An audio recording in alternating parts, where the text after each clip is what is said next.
You know, I'm just glad to be on the field with them. You know, when you work hard all summer and you've missed them since spring practice, it's just good to be back on the field with them, and overall a good day today. How did Keel and Henson look out there? It was good.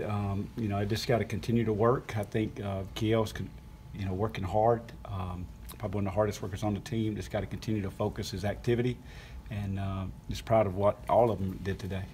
How much progress have you seen from Evan since he's, dropped basketball, focused on football full time? I've seen an improvement, but there's still got to be more improvement, from a standpoint of overall skill development. All three are very talented, starting with Nick Muse.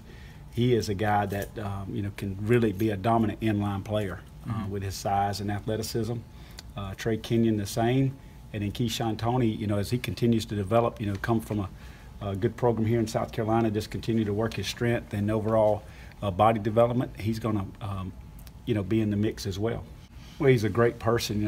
In the past, I've mentioned that he's kind of that Marcus Lattimore type. He makes everybody around him better, and he's a no excuse guy. He makes a mistake, he has no traffic report. He doesn't have any type of excuse on what he did wrong. He just says, "Coach, I'll do better." Before meetings, we actually show clips of what we call good tight end plays, because really, our tight end position, we're a fullback, we're an H-back, we're a inline tight end, and we're a receiver. So, when you look at that skill set, that's hard to find. So we find good clips of Hayden, good clips of Jared, good clips of other tight ends across the NFL, and show, hey, this is the set and the movement skill that you want in this play. And we bring up Hayden a lot.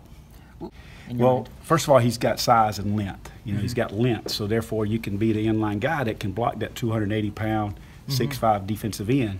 Yet he can still flex out and do some things on the perimeter that you would like to do too, because we don't substitute our personnel and we keep our tight end in the game. When we first got the job, there's a few of us on staff, and Coach Muschamp and I went down to see him down in South Georgia. So I know his family, I know his high school coaches, I know where he comes from.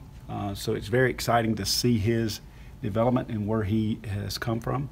And I look forward to his future in his senior year. I hope it's a great one. Well, he's definitely a threat outside.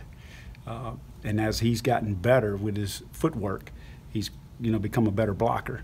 But the thing about Keel, he's a competitor. He's the guy you want on your team to go play basketball or to play, anything, volleyball, whatever we're doing. He's that guy that's competitive and got a little juice to it. Going into his senior year and having been here to see his development over his career.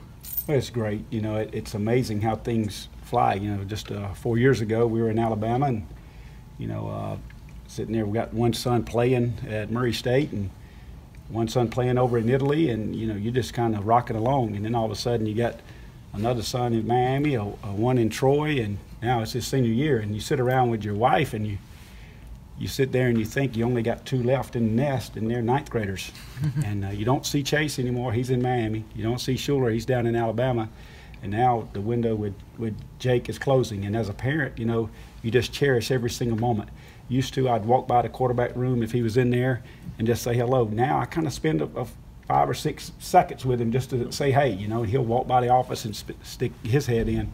So I think he sees it, that window's going down, because as a parent, once they graduate from college, it's almost like you don't see them much. And it's kind of hit me like a ton of bricks with all of them kind of being gone here lately. What has the transition been like for you personally, going from running backs to tight ends? Well, it's been a good thing for me. It's kind of rejuvenated me. I've always been a quarterback guy my whole career, and then coaching running backs was really good for me, because now you mix in the run game and the passing game. But now with a tight end, it's a little bit of that quarterback mentality in the meeting room, especially because at the bottom line at running back, you better have a guy. You better have a guy that you can hand the ball and make somebody miss, regardless of your coaching. And at tight end, I think you may, as a coach, be involved even more. So it's exciting for me. With Trey missing the first part of spring, you kind of put spring behind him, because you only got a few days, and you're trying to focus on getting him ready now. He's an athlete. He's a big, strong athlete that can help us. He's got a good broad jump. He's got the athleticism in his body.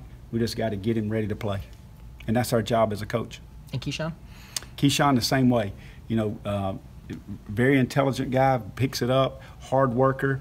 Just got to continue to get him ready to play.